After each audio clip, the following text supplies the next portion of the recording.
নমস্কাৰ। মোৰ নাম জিল আফ্ৰিজা খাতুন।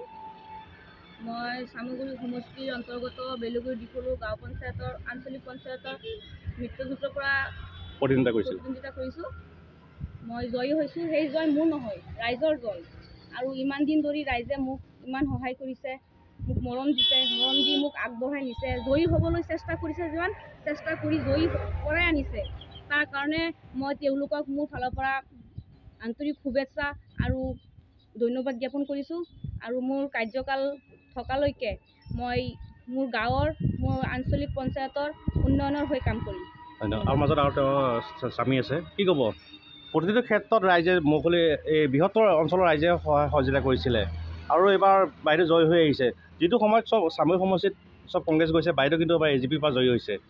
কি ক'ব? বৃহৎ জয় বুলি ক'ব পাৰি আৰু। বৃহৎ জয় হৈছোঁ আমাৰ বেলুগুৰি দিখৰু ৰাইজে, AGP ৰাইজে চবেই মানে ভোট দি আমাক মানে জয়ী কৰাইছে। আৰু ৰাইজে এইটো মানে সঁহাৰি জনালে, মানে ভাল লাগিছে, মানে সকলো ৰাইজে সঁহাৰি জনায়, মহিলাসকল, গাঁৱৰ ৰাইজ বাইদেউৰ লগত দিনে ৰাতিয়ে কষ্ট কৰিছে, প্ৰচাৰ চলাইছে এটা, আৰু যিটো সেইটোৱে ফলাফল হ'ল। কি ক'ব? ভাল ফলাফল হৈছে। আৰু মানে চবেই সহযোগ কৰিছে কাৰণে মানে আমি জিকি আহিব পাৰিছোঁ। সেইটো হয়। আৰু ঠিক আছে, ধন্যবাদ।